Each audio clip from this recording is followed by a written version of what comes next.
कभी सोचा है आपने, आकाश से उतरी गंगा जो पूरी धरती को बहा ले जाने की क्षमता रखती थी, वो अचानक शांत होकर शिव की जटाओं में कैसे थम गई? क्या ये केवल एक पौराणिक कथा है या फिर इसके भीतर छिपा है जीवन का सबसे बड़ा रहस्य? आज हम जानेंगे उस रहस्य को जो हमें सिखाता है कैसे जीवन के बेकाबू प्रवाह को धैर्य और प्रेम से संभाला जा सकता है। बहुत समय पहले की बात है।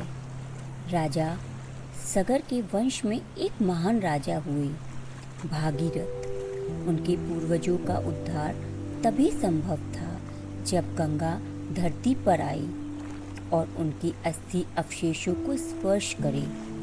लेकिन गंगा तो देवलोक में बहती थी, धरती पर उसका आना असंभव सा था। भागीरथ ने कठोर तपस्या की।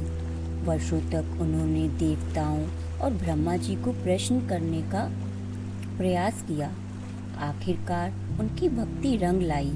ब्रह्मा जी प्रकट हुए और बोले, गंगा को पृथ्वी पर आना संभव है, पर उसका वेग इतना प्रचंड होगा कि पूरी धरती बह जाएगी। उसे संभालने के लिए केवल एक ही समर्थ है, महादेव शिव। जब गंगा ने कहा कि उसे धरती पर जाना होगा, तो उनके भीतर अहंकार जाग उठा। उसने मुस्कुराकर कहा, मैं आकाश गंगा हूँ, मेरे प्रचंड वेग को कौन रोक सकेगा? धरती मुझे संभाल नहीं पाएगी। मैं आऊंगी तो अपने साथ सब कुछ बहा ले जाऊंगी। देवताओं को चिंता हुई। धरती के विनाश की आशंका सामने थी। तभी सभी की दृष्टि एक ओर गई, कैलाश पर तप में लीन समाधि में शिव की ओर। शिव मौन थे, उनकी आंखें बंद और भीतर समाया सारा ब्रह्मांड। वे ना इच्छा से बंधे थे, ना भय से।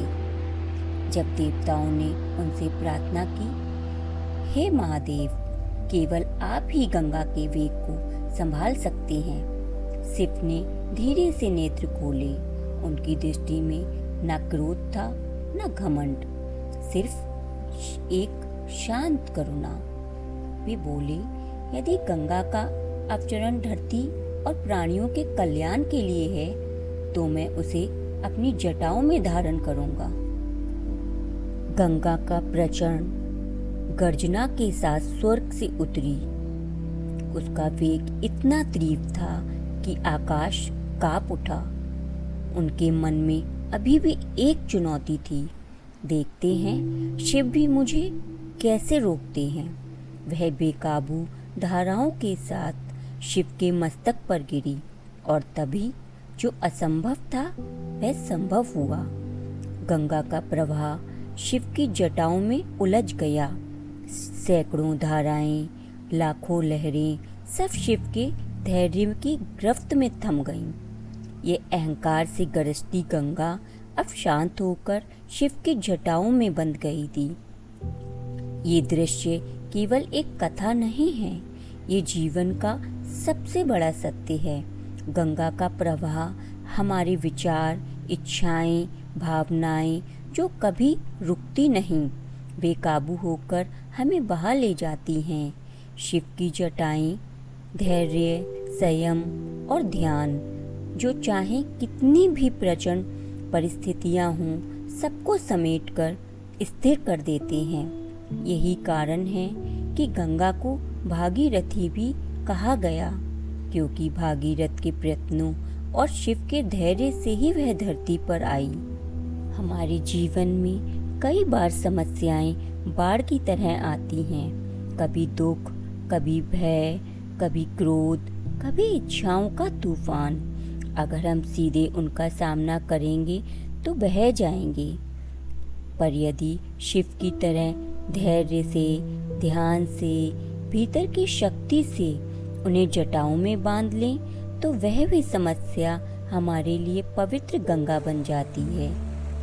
यही है इस कथा का रहस्य।